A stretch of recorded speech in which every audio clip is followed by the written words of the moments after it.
All right, so after the last video of the P365xl build part 2, I feel kind of foolish.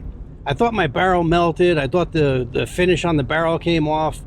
I started jumping to conclusions right away before I should have really just dug into it before I put that video out there. But what ended up happening was I ended up taking my Milwaukee rotary tool with a fine wire wheel and just wire wheeling the brush, and all that slag and unburnt powder came right off.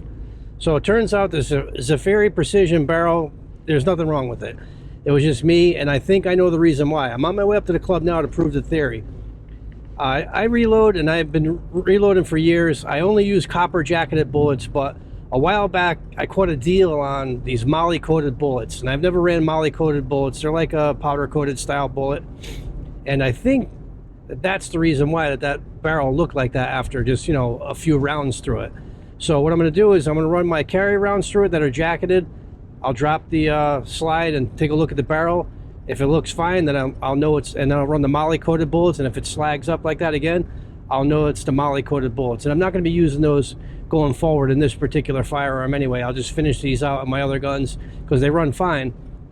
But again, I normally don't run this type of bullet. And with this ported barrel, maybe because of the gases coming out, it just melts that coating onto the barrel. I don't know. So we're going to prove the theory. I'm on my way up to the club now. We'll get this test completed, and I'll get back with you guys to let you know what I find out. Okay, a couple quick things to note. I did zero the red dot, so even though we're not going for accuracy here or having a big range session, this is just a test to see what's going to crud this barrel up. The red dot is zeroed. I did that yesterday after I came back from the range and realized I didn't zero it. So that's all taken care of. Another thing to note is with this ported gun, you absolutely have to wear gloves, otherwise your hand's going to turn black. Because of the windows in the side and the ports, so much of the powder just goes all over your hand. So definitely wear gloves. All right, so we got our Air Pro on. We're just going to get our gloves on now. This first mag is going to be the Federal HSTs, which are jacketed. And then I'm going to pull the slide off. I'll show the barrel, see what it looks like. So we'll get a feel for what's going on.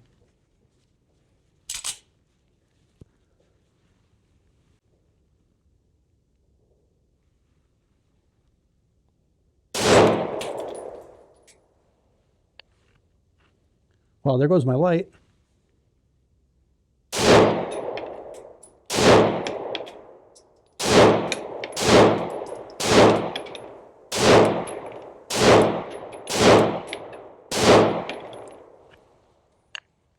Good news is the red dot is right on, hit every plate. Wow, the screw actually sheared off. Good thing Streamlight sent me extra screws. That thing sheared off from the recoil.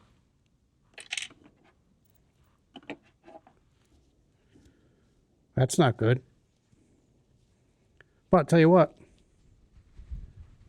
light took a hit, not even a mark on it. Let's take a look at the barrel. All right, so from what I can tell, I just wiped it with my finger, the barrel is still fine.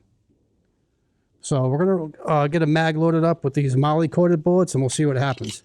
We got these moly coated bullets loaded up. We're going to do a mag of these and see what happens to the barrel. So let's give this a shot. One quick note, those Federal HSTs, with this setup, my God, the recoil was just so much better. Because normally when I fire my carry rounds, you could tell the difference from my reloads, regular range ammo to a carry ammo. Shot fantastic. Really, really impressed with this ported barrel and this whole setup. All right.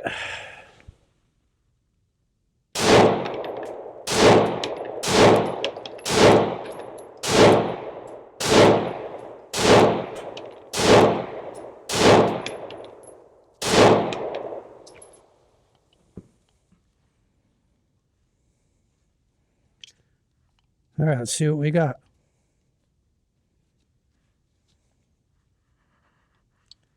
Yeah, I could see some buildup from it, so that's just going to be typical routine buildup from that moly, but it's not too bad, but that was only one mag. We'll run another mag through it. I'm sure it'll start to build up. All right, another mag. This will be the second mag of these moly bullets.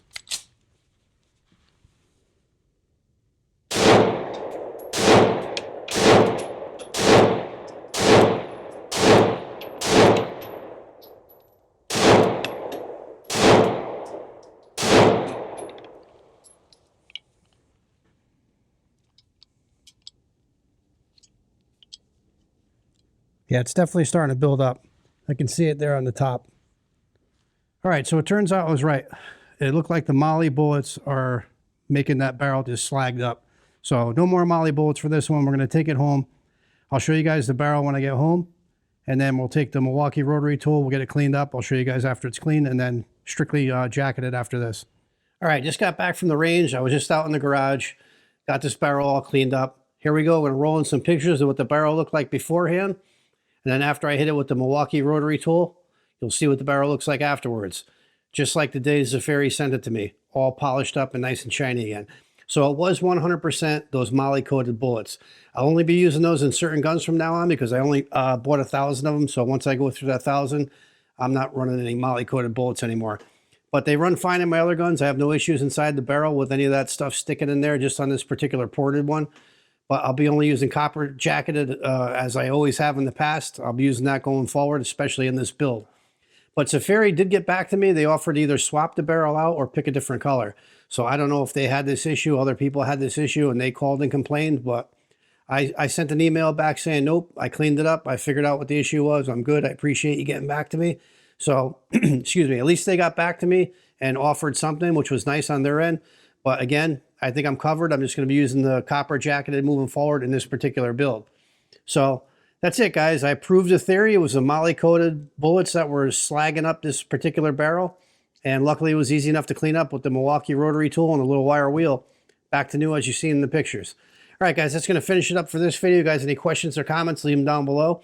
If you guys want to help support the channel, I'm going to leave a QR code here on the screen for Buy Me a Cup of Coffee. It's a great way to donate to the channel and help support the channel so I can make more videos like this. If you guys choose not to do that, that's fine. There's a free way to do it by hitting that like, share, and subscribe button. All right, it's going to wrap it up, and we'll see you guys in the next one.